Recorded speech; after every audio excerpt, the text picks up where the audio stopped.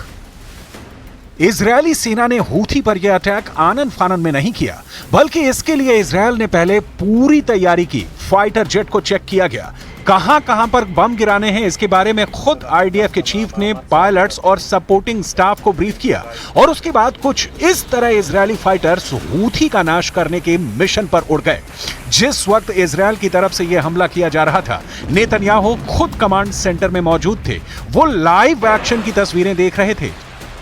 कभी IDF chief Herzi Halevi तो कभी इजरायल के रक्षा मंत्री इजरायल काट्ज नेतन्याहू को एक एक बात की बारीक जानकारी दे रहे थे।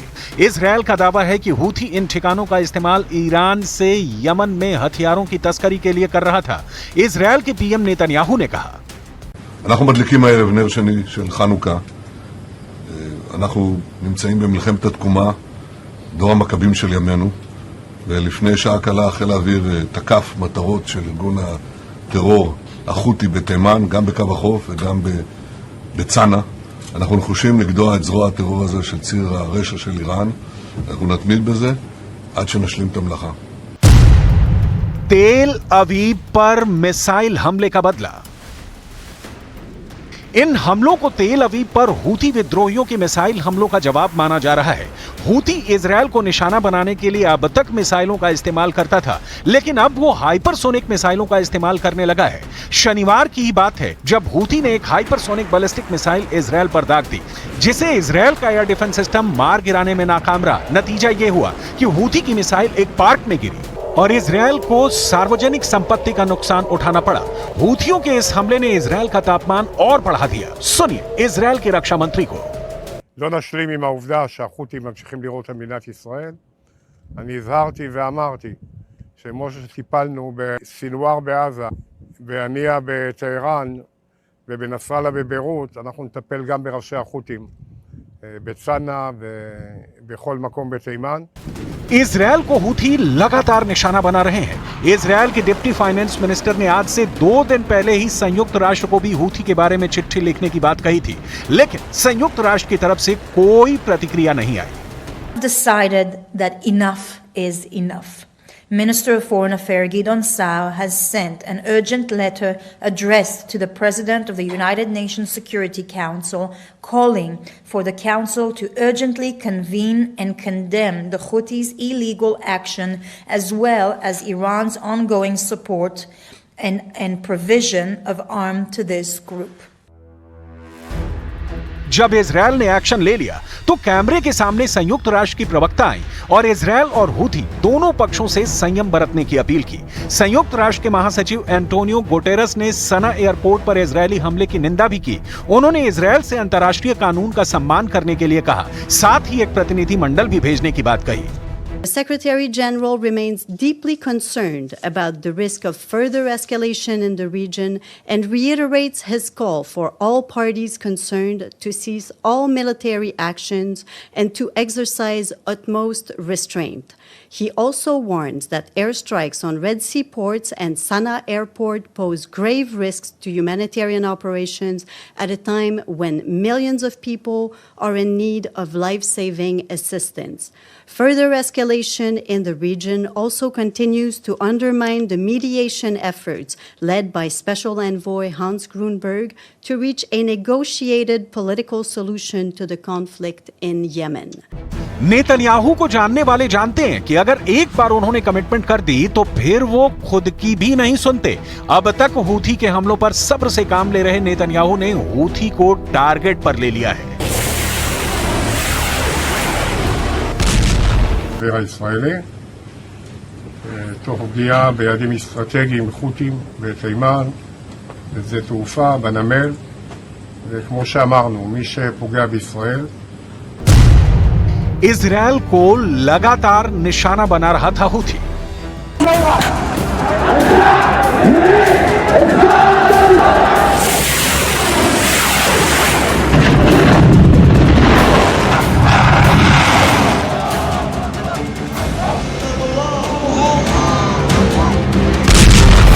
यमन के हूथी विद्रोही लगातार इजरायल पर हमलावर हैं। इजरायल से यमन की दूरी करीब 2200 किलोमीटर है। हूथी हमले के लिए हाइपरसोनिक बैलिस्टिक मिसाइल फलस्तीन 2, रशियन मेड मिसाइल और अत्याधुनिक ड्रोन का इस्तेमाल कर रहा है। कई मिसाइलें हूथी यमन से ही लॉन्च कर रहा है, जबकि छोटी दूरी की कई मिसाइलों को दागने के लिए हूथी लाल सागर के रूट का इस्तेमाल करता है। इजरायल हमेशा से यह आरोप लगाता आया है कि हूथी ईरान का मिलिशिया है। ईरान से ही हूथी को हथियारों की सप्लाई होती है, जिसका इस्तेमाल वो इजरायल के खिलाफ करता है।